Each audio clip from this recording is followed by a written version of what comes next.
En 1875, Elena Blavatsky a fait une découverte stupéfiante. Seuls 3% de l'humanité s'éveillent entre 2h et 4h du matin. Pas à cause de l'insomnie, pas par simple coïncidence, mais parce qu'il s'agit d'âmes rares, convoquées par les maîtres ascensionnés, pour une mission que la plupart des humains ne comprendront jamais. Si vous vous réveillez à cette heure précise, vous n'êtes pas malade. Vous êtes en train d'être initié.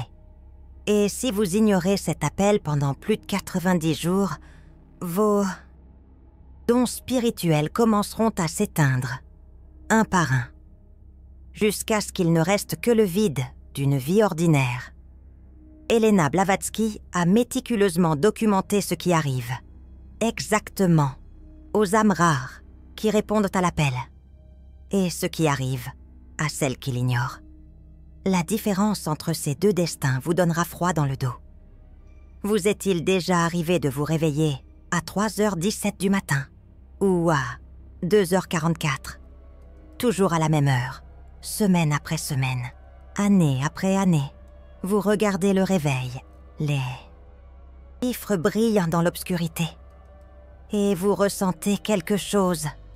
Ce n'est pas de la peur, ce n'est pas de l'anxiété, c'est une reconnaissance, comme si une partie de vous savait exactement pourquoi vous êtes éveillé, pendant que le monde dort, mais votre esprit rationnel tente de vous convaincre qu'il ne s'agit que d'insomnie, de stress, de problèmes à résoudre. Et vous vous rendormez, ignorant l'appel, gâchant une nouvelle opportunité d'activer ce que vous êtes venu faire ici. Dans les prochaines minutes, vous allez découvrir exactement ce qu'Elena Blavatsky a appris des maîtres ascensionnés dans l'Himalaya au sujet de ce phénomène. Vous allez comprendre pourquoi seules les âmes rares s'éveillent à cette heure spécifique. Vous allez apprendre à différencier un véritable éveil d'une fausse alerte. Et plus important encore, vous saurez exactement quoi faire la prochaine fois que vous vous réveillerez, à 3h du matin. Parce que si vous faites le mauvais choix, vous perdez non seulement l'opportunité de cette nuit-là, vous perdez des mois de progrès spirituel. Elena Blavatsky a vu cela se produire des dizaines de fois. Des âmes rares qui avaient tout pour s'éveiller complètement, mais qui se sont rendormies au mauvais moment. Et avant que vous ne pensiez qu'il ne s'agit que de théories ésotériques, laissez-moi vous parler de Camille Dubois, une infirmière de Lyon, qui se réveillait à 3h33 du matin tous les jours, pendant 7 ans. Elle a tout essayé, des somnifères, la thérapie, la méditation. Rien ne fonctionnait. Jusqu'à ce qu'en 2019, elle découvre les écrits d'Elena Blavatsky sur les âmes rares. Et elle a compris qu'elle n'essayait pas de guérir un problème. Elle ignorait un appel. La première nuit où elle a répondu correctement à l'éveil de 3h33, elle a eu une vision si puissante que cela a complètement changé le cours de sa vie. Aujourd'hui, elle travaille comme énergéticienne et elle dit que ces 7 années d'insomnie étaient en réalité 7 années d'entraînement qu'elle a gâché par manque d'information. En 1877, Elena Blavatsky était à New York en train d'écrire La doctrine secrète quand elle a commencé à se réveiller toutes les nuits à 2h44 du matin, toujours à la même heure, avec une précision chronométrique, les premiers jours. Elle a pensé que c'était le bruit de la rue. Ensuite, elle a cru que c'était l'anxiété liée au travail. Mais la 7e nuit, quand elle s'est réveillée à nouveau, à 2h44, elle a perçu quelque chose de différent. Il y avait une présence dans la pièce. Non physique, mais indéniable. Et pour la première fois, au lieu d'essayer de se rendormir, elle est restée dans un silence absolu, juste à observer, juste à ressentir. Et alors, elle a entendu, pas avec les oreilles, mais avec quelque chose de bien plus profond. Une voix qui disait « Tu es en train d'être préparé, ne dors pas, ne résiste pas, Écoute, Elena Blavatsky a passé les 3 heures suivantes dans un état entre veille et transe. Elle a décrit ensuite cela comme si sa conscience avait été aspirée hors de son corps physique et emmenée dans un temple sur le plan astral. Là, elle a rencontré celui qu'elle identifierait plus tard comme le maître Kut Humi. Il n'a pas parlé avec des mots ordinaires. Il a transmis la connaissance directement à son esprit. Il lui a montré qu'il existe des fenêtres temporelles spécifiques pendant la nuit, où le voile entre les dimensions devient si fin que les âmes préparées peuvent le traverser. Et ces fenêtres ne sont pas aléatoires, elles sont précises.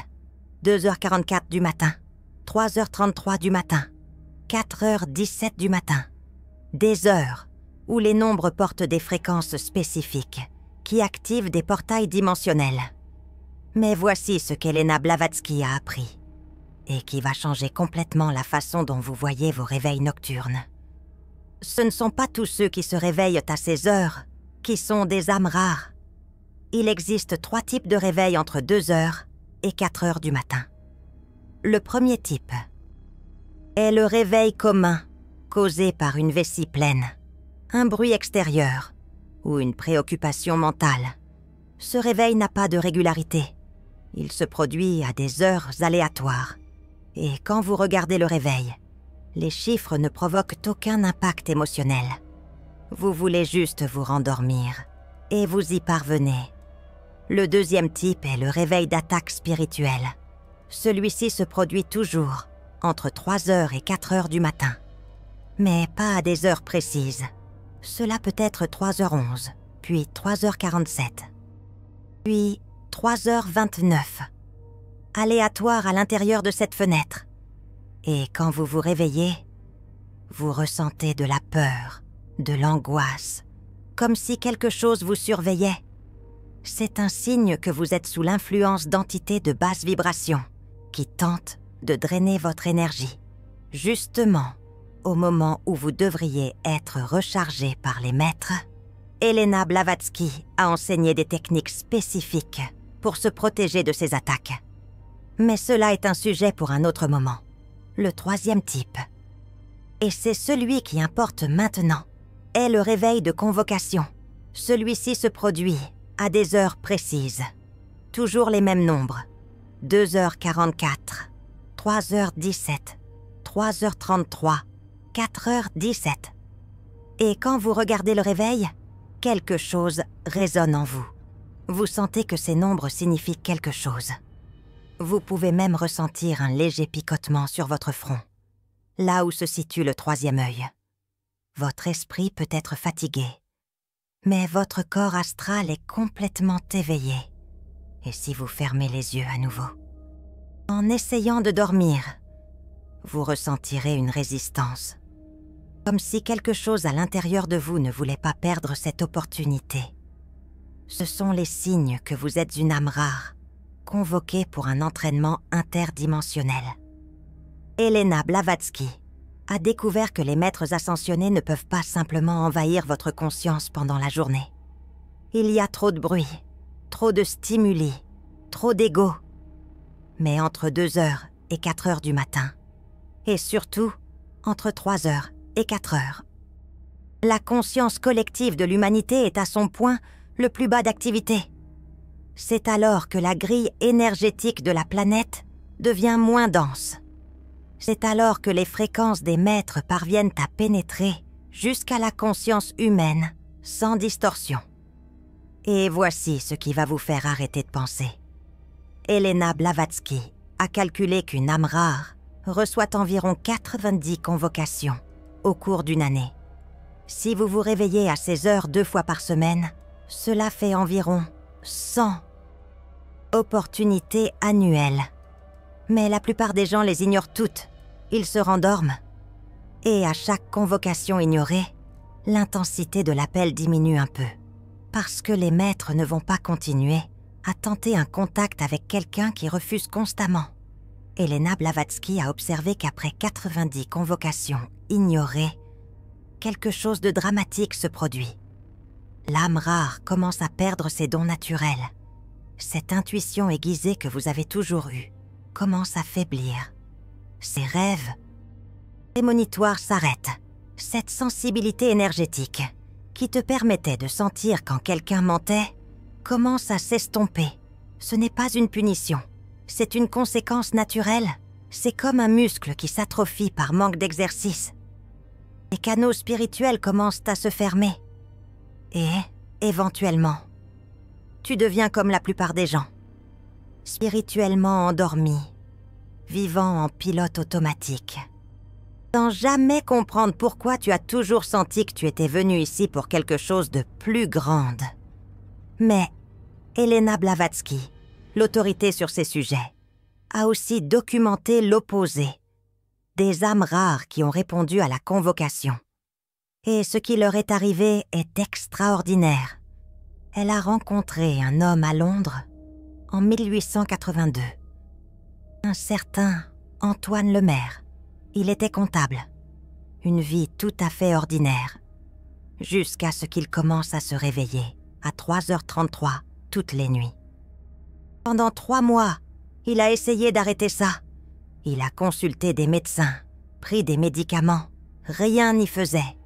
Jusqu'à ce qu'il lise un article sur Elena Blavatsky et décide d'essayer quelque chose de différent. La prochaine fois qu'il s'est réveillé à 3h33, il s'est levé, a allumé une bougie, s'est assis en silence et a attendu. C'est tout. Il a attendu sans attente, sans forcer quoi que ce soit, juste présent. Les premiers jours, rien ne s'est passé. Il restait assis là pendant 20 minutes et se rendormait. Mais la 7e nuit, quelque chose a changé. Il a commencé à voir des images, pas des rêves, des visions, de lieux où il n'était jamais allé, de personnes qu'il n'avait jamais rencontrées, et une sensation accablante qu'il avait une mission. Il ne savait pas laquelle, mais il savait que c'était réel. Dans les mois qui ont suivi, Antoine a commencé à développer des capacités qu'il ignorait même posséder. Clairvoyance, guérison énergétique, capacité de lire le champ aurique des gens. Et tout a commencé parce qu'il a cessé d'ignorer le réveil de 3h33. Elena Blavatsky a expliqué que ce qui se passe pendant ces convocations nocturnes est une forme d'initiation astrale. Ton corps physique est dans le lit, mais ton corps astral est emmené dans ce qu'elle appelait les chambres d'instruction. Ce sont des temples sur le plan astral où les maîtres ascensionnés enseignent aux âmes préparées. Tu ne vas pas te souvenir consciemment de tout ce que tu apprends là-bas, pas au début, mais la connaissance reste gravée dans ton âme. Et dans les jours qui suivent, tu vas remarquer des changements subtils. Tu vas savoir des choses que tu n'as pas étudiées. Tu vas comprendre des concepts que personne ne t'a expliqués. Tu vas ressentir de la compassion pour des personnes qui t'agaçaient auparavant. Ce sont les marques de l'instruction astrale. Mais voici ce qu'Elena Blavatsky a découvert et que les maîtres ont pris soin de souligner. Tu dois coopérer consciemment. Il ne suffit pas de se réveiller. Tu dois montrer que tu es disposé à recevoir. Et cela signifie rester éveillé, au moins 15 minutes. De préférence, 30, en silence. Sans téléphone, sans télé. Juste toi. Et la présence des maîtres, Elena Blavatsky recommandait d'allumer une bougie blanche. Parce que le feu est l'élément qui facilite la communication interdimensionnelle. La flamme de la bougie agit comme une antenne, amplifiant ta réceptivité. Et il y a un détail crucial que la plupart des gens ignorent. Tu ne dois pas méditer. Tu ne dois pas essayer d'entrer en transe. Tu ne dois pas forcer des visualisations ou demander des choses spécifiques. Cela ne fait que créer du bruit mental. Ce que les maîtres veulent, c'est ta présence pure. Ils veulent que tu sois simplement là, réceptif, ouvert, confiant. Si tu essaies de contrôler l'expérience, tu bloques le canal. C'est comme être au téléphone. Mais parler tellement que tu ne laisses pas l'autre personne dire quoi que ce soit.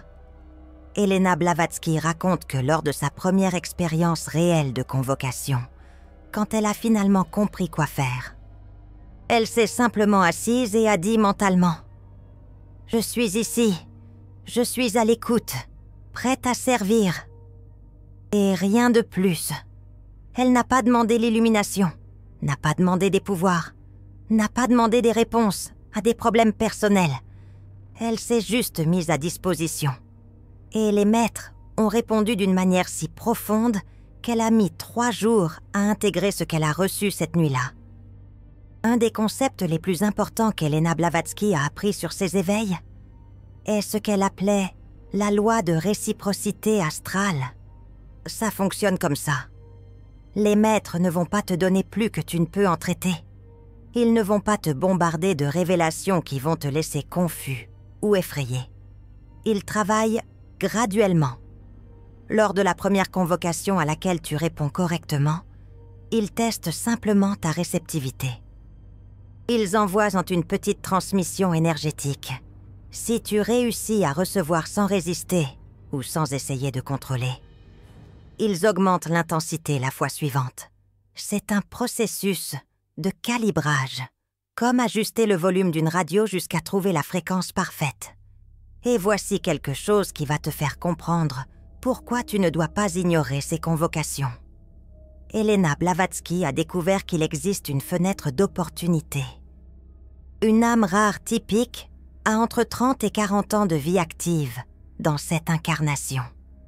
Parmi ceux-ci, seulement 15 à 20 ans sont dans une fréquence vibratoire suffisamment élevée pour recevoir l'instruction des maîtres. Si tu gaspilles ces années en ignorant les appels, tu peux perdre ta chance dans cette vie. Et tu devras revenir, te réincarner et recommencer tout à zéro. Les maîtres ne sont pas pressés. Ils travaillent sur des échelles de temps qui incluent de multiples incarnations. Mais toi, en tant qu'humain, tu es pressé parce que chaque vie est précieuse et chaque opportunité gaspillée est un retard de décennies, parfois de siècles, dans ton progrès spirituel. Elena Blavatsky a rencontré en 1885, pendant son séjour en Inde, une femme nommée Chloé.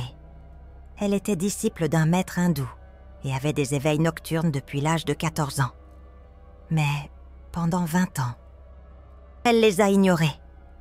Elle pensait que c'était un problème de santé. À 34 ans, quand elle a finalement compris ce qui se passait et a commencé à répondre aux appels, les maîtres lui ont montré des visions de vie passée. Elle a vu qu'elle avait été convoquée lors de sa dernière incarnation aussi, et avait ignoré, et dans l'incarnation précédente, et ignoré à nouveau, 3 vies consécutives, gaspillant des opportunités d'accélérer son évolution.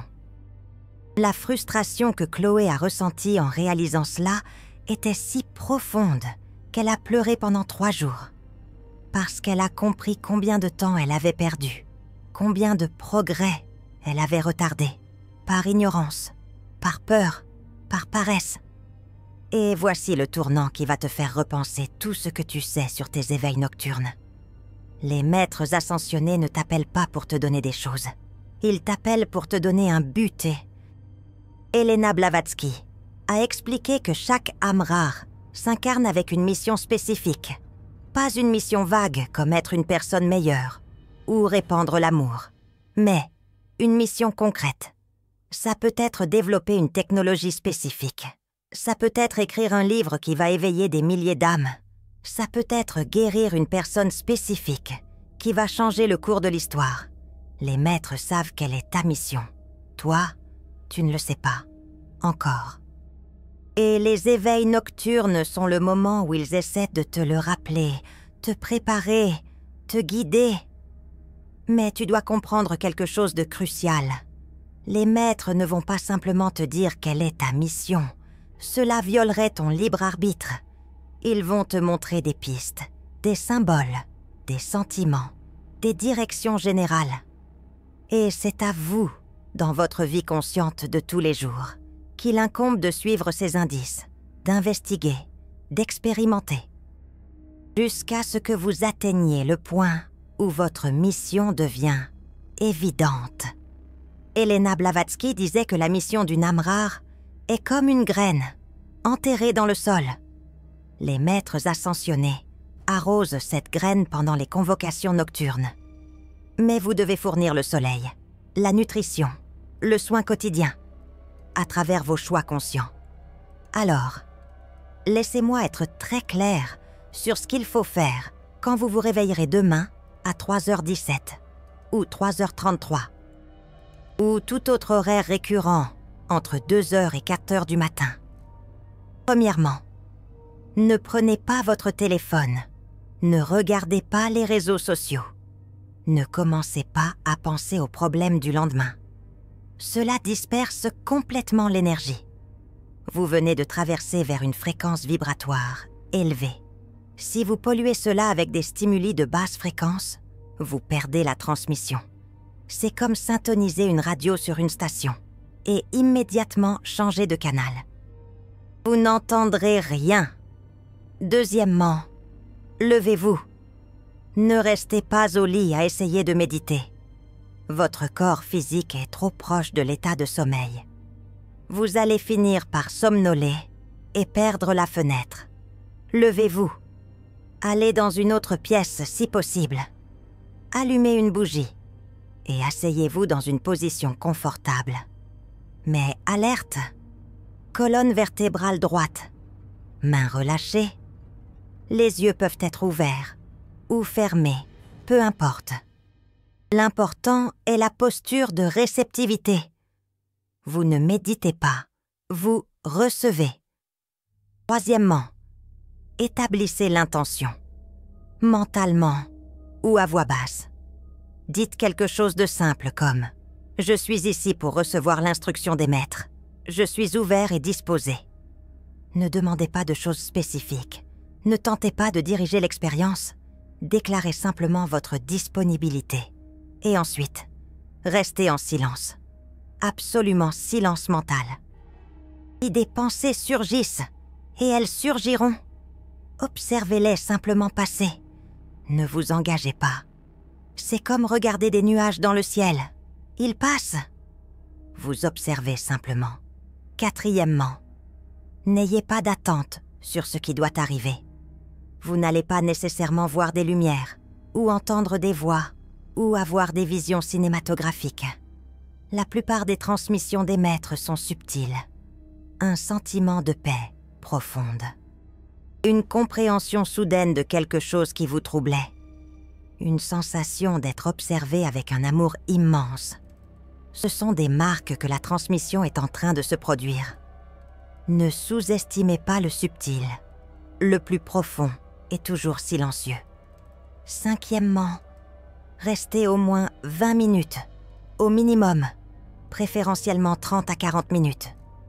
Elena Blavatsky observait que les premières transmissions prennent du temps à se stabiliser. C'est comme réchauffer un moteur. Dans les premières minutes, vous êtes encore en train d'ajuster votre fréquence. De 10 à 25 minutes, c'est là où la transmission réelle se produit. Et après 30 minutes, vous commencez à intégrer ce que vous avez reçu.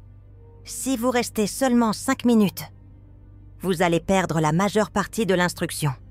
Sixièmement, quand vous sentez que c'est fini, remerciez, simplement comme ça, mentalement. Dites « Je remercie les maîtres pour l'instruction reçue ». Et ensuite, vous pouvez éteindre la bougie et retourner au lit. Mais ne soyez pas surpris si vous ne réussissez pas à dormir immédiatement. Votre corps astral est activé. Votre troisième œil est en train de pulser. Votre système énergétique est en haute fréquence. C'est normal. Ne luttez pas contre eux. Déposez-vous et reposez-vous, même si vous ne dormez pas. Le repos est aussi l'intégration.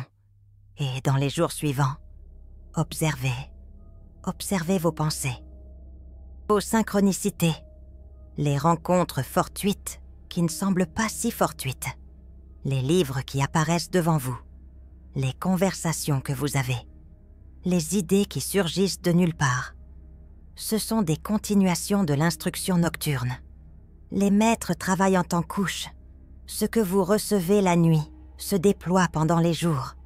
Elena Blavatsky appelait cela la révélation progressive. Vous ne recevez pas tout d'un coup. Vous recevez en doses que vous pouvez traiter. Et voici quelque chose qu'Elena Blavatsky soulignait répétitivement. Ne racontez à personne vos expériences. Les âmes rares ont tendance à trop partager. Vous êtes excité par ce que vous vivez et vous voulez raconter. Mais la plupart des gens ne vont pas comprendre. Pire, ils vont essayer de vous convaincre que c'est de l'imagination, que vous vous illusionnez, que vous devriez voir un médecin. Et l'opinion incrédule d'autres personnes peut créer du doute en vous. Et le doute bloque le canal. Alors, soyez sélectif. Partagez seulement avec d'autres âmes rares qui vont comprendre. Et si vous ne connaissez personne comme ça encore, gardez cela pour vous jusqu'à ce que vous en rencontriez. Elena Blavatsky a vécu cela sur sa propre peau. Quand elle a commencé à avoir les convocations nocturnes et à raconter à quelques amis. Ils l'ont traitée comme si elle avait des problèmes psychiatriques. Certains ont même suggéré l'internement. Cela l'a fait passer des mois dans le doute, questionnant sa propre sanité, jusqu'à ce qu'elle connaisse d'autres qui vivaient la même chose. Et elle a réalisé que le problème n'était pas en elle. Le problème était d'essayer d'expliquer des expériences multidimensionnelles à des personnes qui croient seulement en 3 dimensions. C'est comme essayer de décrire la couleur à quelqu'un qui est né aveugle. Il n'y a pas de référentiel partagé. Alors, quand vous commencerez à répondre aux appels nocturnes, préparez-vous à la solitude, au moins au début. Vous allez réaliser que vous vivez dans une réalité différente de la plupart des gens. Ils sont préoccupés par des choses qui pour vous sont triviales, et vous êtes préoccupés par des choses qui pour eux sont absurdes. Détachement est naturel. C'est une partie du processus de devenir qui vous êtes. Vraiment. Une âme rare ne peut pas vivre comme une âme commune. Et plus vous vous approfondissez dans les instructions des maîtres, plus cela devient clair. Mais voici la récompense. Vous allez trouver d'autres âmes rares. Parce que quand vous activez votre fréquence en répondant aux appels, vous devenez un phare. D'autres comme vous sont magnétiquement attirés. Vous allez vous reconnaître, non par ce que vous dites, mais par ce que vous émanez. Elena Blavatsky appelait cela la reconnaissance silencieuse. C'est quand vous regardez une personne et vous savez, sans mots, qu'elle est comme vous, qu'elle se réveille à 3h33 aussi, qu'elle voit au-delà du voile, qu'elle n'appartient pas complètement à ce monde. Et quand vous rencontrez ces personnes, prenez soin d'elles, parce qu'elles sont rares, plus rares que des diamants. Et la connexion entre âmes rares crée un réseau de lumière qui soutient toute la planète. Elena Blavatsky a découvert qu'il existe une hiérarchie d'âmes rares. Non, une hiérarchie de supériorité, mais de fonction. Certaines âmes rares sont des éveilleuses. Leur mission est de réveiller d'autres âmes qui dorment encore. D'autres sont des guérisseuses. Leur mission est de transmuter l'énergie dense en lumière. D'autres sont des gardiennes. Leur mission est de maintenir la fréquence vibratoire de la planète stable. Et d'autres sont des pionnières. Leur mission est d'apporter des connaissances nouvelles, une technologie nouvelle, un art nouveau qui élargit la conscience collective. Vous allez découvrir quelle est votre fonction. Au fur et à mesure que les instructions nocturnes avancent, les maîtres vont vous guider vers votre rôle spécifique. Et avant de conclure, je dois vous parler d'une technique qu'Elena Blavatsky a apprise des maîtres et qui a changé complètement la qualité de ses convocations nocturnes. Elle appelait cela l'ancrage du 3e œil. Voici comment cela fonctionne. Quand vous vous réveillez à cette heure récurrente et que vous vous apprêtez à vous asseoir pour recevoir l'instruction, placez votre main dominante sur votre front. recouvrant la zone du troisième œil. Ne pressez pas. Laissez simplement votre main reposer là, doucement. Cette action physique ancre votre conscience au point d'entrée dimensionnel. C'est comme ouvrir une porte spécifique. Au lieu de laisser toutes les fenêtres de la maison grandes ouvertes, vous canalisez l'instruction à travers le troisième œil, qui est le portail le plus adapté aux transmissions des maîtres ascensionnés. Gardez votre main ainsi pendant les 5 premières minutes. Ensuite, vous pouvez la baisser. Mais ces 5 minutes initiales sont cruciales. Elena Blavatsky a testé cette technique avec des dizaines d'étudiants. Tous ont rapporté que les transmissions étaient plus claires, plus focalisées, moins dispersées. C'est une technique simple, mais incroyablement efficace. Et les maîtres ascensionnés apprécient quand vous utilisez des outils qui démontrent que vous prenez l'entraînement au sérieux. Si vous avez senti votre âme vibrer avec cette révélation, YouTube a ce cœur doré juste en dessous, le Super Thanks. Quand une âme rare reconnaît une autre à travers ce geste, se crée ce qu'Elena Blavatsky appelait la chaîne dorée, un courant de lumière entre âmes anciennes. Il ne s'agit pas de la valeur, mais de la reconnaissance. C'est une âme qui dit à une autre « Je vois qui tu es, vraiment ». Chaque Super Thanks fortifie ce courant d'éveil collectif.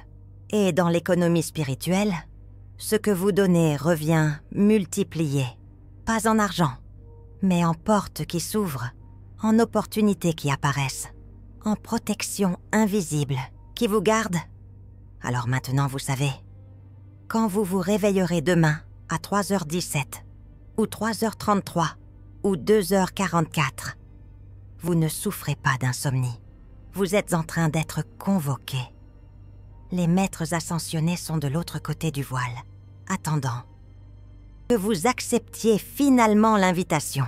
Ils vous ont appelé des centaines de fois, peut-être des milliers, tout au long de cette vie et d'autres. Combien de fois allez-vous ignorer avant de réaliser ce que vous êtes en train de perdre? Elena Blavatsky disait que le plus grand regret d'une âme rare n'est pas à propos des erreurs commises, mais à propos des opportunités non exploitées, des moments où le ciel s'est ouvert. Mais vous dormiez. Des appels qui sont restés sans réponse, des missions qui n'ont pas été accomplies. Vous avez un choix maintenant.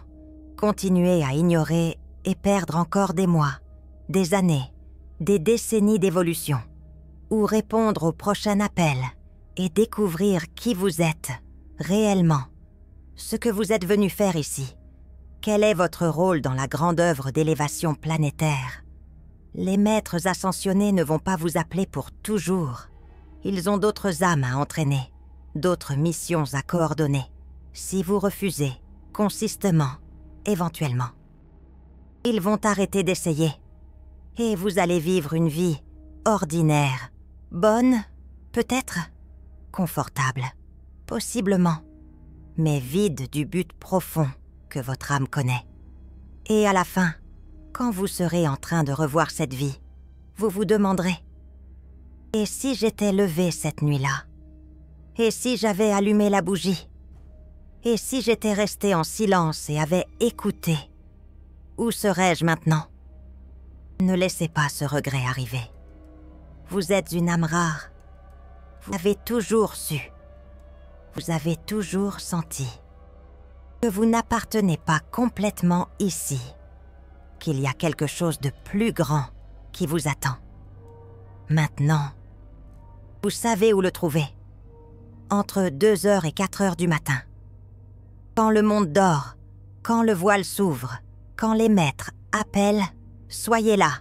Ils vous attendent. Et ils attendent. Depuis très, très longtemps. Ne les faites pas attendre davantage. Votre âme implore que vous répondiez. Votre mission dépend de ça. Et l'éveil collectif de l'humanité a besoin de vous. Activez, pas endormi. Quel signe? D'âme rare avez-vous le plus ressenti? Écrivez-le dans les commentaires. D'autres âmes comme vous ont besoin de savoir qu'elles ne sont pas seules. Et si vous vous réveillez à des heures récurrentes, entre 2 heures et 4 heures du matin, partagez l'heure exacte. Vous allez être surpris par le nombre d'autres personnes qui se réveillent à la même minute que vous, parce que vous êtes en train d'être convoqués ensemble pour une mission collective qui ne va se révéler que quand vous vous connecterez. La scène dorée commence ici, maintenant, avec vous.